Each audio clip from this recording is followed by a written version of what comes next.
यहां पर जो आधुनिक बिहार में एक नजर डालने का हम लोग प्रयास करेंगे। आधुनिक बिहार से दोस्तों कौन कौन से महत्वपूर्ण प्रश्न बन सकते हैं वो पॉइंट्स के रूप में हम लोग यहां पर देखा जाएगा। तो चलो भाई फटाफट शुरू कर दो दोस्तों। पहला पॉइंट दोस्तों, एक एक पॉइंट ध्यान रखिएगा, ये आपके एग्जाम के दृष्टिकोण से बहुत ही खास रहेंगे।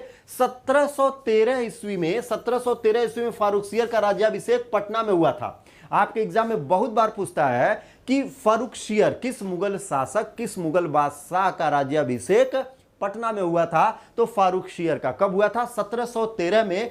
उसके बाद उसने आगरा में जहांदार शाह को पराजित कर मुगल सिंहासन पर कब्जा किया था। तो ये पॉइंट्स ध्यान रखना है दोस्तों, मुगल काल को लेकर के आपके एग्जाम में लगातार पूछता है। 1763 को मीर कासिम ने पटना में गिरफ्तार 148 कैदियों को, जिसमें पटना के अंग्रेज एजेंट एलिस भी था, की हत्या करवा दी थी। यह घटना पटना हत्याकांड के नाम से जानी जाती है। आपके एग्जाम में दोस्तों इसको कई बार पूछता है कि पटना हत्याकांड किससे संबंधित है। तो पटना हत्याकांड का जो मामला है यह दोस्तों मीर कासिम से संबंधित होता है। और यह घटना कब की है? 1763 की है। इसमें क्या हुआ था? इसमें यह केस दर्ज किया जाता है कि मीर कासिम ने 148 कैदियों की हत्या करवा दी थी, जिसमें अंग्रेजी एजेंट एलिस भी सम्मिलित थे। यह ध्यान में लेके चलना है। अगला दोस्तों महत्वपूर्ण पॉइंट जो सबसे अधिक हम सभी लोगों से पूछा जाता है, यह ध्यान में लेके चलना है कि कलायू ने 12 अगस्त 1765 को मुगल सम्राट शाह आलम द्वितीय से बक्सर युद्ध के बाद इलाहाबाद संधि की थी, जिसकी शर्तों के अनुसार कंपनी को बंगाल, बिहार तथा उड़ीसा की दीवानी प्राप्त हुई थी। यानी बंगाल, बिहार तथा उड़ीसा की दीवानी प्राप्त करने में सफल होने वाला अंग्रेज जनरल कौन था? तो ध्यान रखना दोस्तों, लॉर्ड क्लायू का नाम दर्ज होता है। और किससे इसने प्राप्त किया था? तो शाह आलम द्वितीय से। मुगल बादशाह शाह आलम द्वितीय ने दोस्तों अंग्रेजों को 1765 में इलाहाबाद संधि हुई थी, जिसके अनुसार क्या क्या दे दिया था? बंगाल, बिहार तथा उड़ीसा की दीवानी प्रदान कर दी थी। यह ध्यान रखना। आधुनिक खंड से दोस्तों पूछे जाने वाले बहुत ही महत्वपूर्ण पॉइंट्स है। तो फटाक से इसका एक स्क्रीनशॉट अपने पास आप रखें, ताकि रिवीजन करने के लिए दोस्तों ये आपके पास कारगर हो जाए, या इत्मीनान से अपने नोट्स में आप लिख लेंगे। तो निकाल लिया। चलो भाई अगले पॉइंट्स पर देखा जाए दोस्तों। जेम्स अलेक्जेंडर की अध्यक्षता में 1770 ईस्वी में रेवेन्यू ऑफ काउंसिल पटना के नाम से एक लगान परिषद का गठन किया गया था।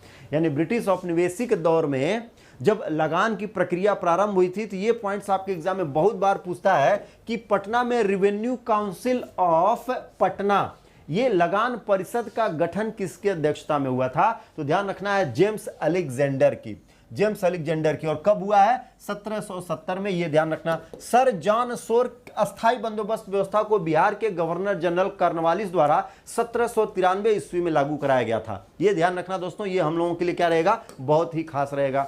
फिर अगला पॉइंट्स जो है, वर्ष 1770 ईस्वी के बाद 1783 में पुनः बिहार में अकाल पड़ा था। इस समय के समाधान के लिए अनाज भंडार के लिए पटना के गोलघर में क्या किया गया था दोस्तों? अनाज भंडार गृह स्थापित किया गया था पटना के गोलघर में। और किसने स्थापित किया हुआ था? इसको भी लेकर के आपके एग्जाम में कई बार प्रश्न पूछता है। तो क्या नाम टिक करेंगे भाई? यहां पर दोस्तों नाम हो जाता है कॉर्नवालिस। किसने इसका निर्माण कराया था? कॉर्नवालिस ने। तो ये पॉइंट ध्यान रखना। इसका भी फटाक से एक स्क्रीनशॉट अपने पास रख लें, जो आपके एग्जाम के लिए दोस्तों बहुत ही खास रहने वाला है। ये महत्वपूर्ण पॉइंट्स होगा। अगले पॉइंट्स पे आ जाइए। पटना में दोस्तों 1822 से लेकर के 1868 ईस्वी तक बहावी आंदोलन रहा। बहावी आंदोलन को अगर देखा जाए दोस्तों तो एक मुस्लिम सामाजिक सुधार आंदोलन के रूप में था। तो बहावी आंदोलन एक मुस्लिम समाज सुधार आंदोलन था, जिसके प्रवर्तक सैयद वहाब थे। ये नाम दोस्तों बहुत ही इंपॉर्टेंट है, सैयद वहाब। पटना के विलायत अली और इनायत अली को भी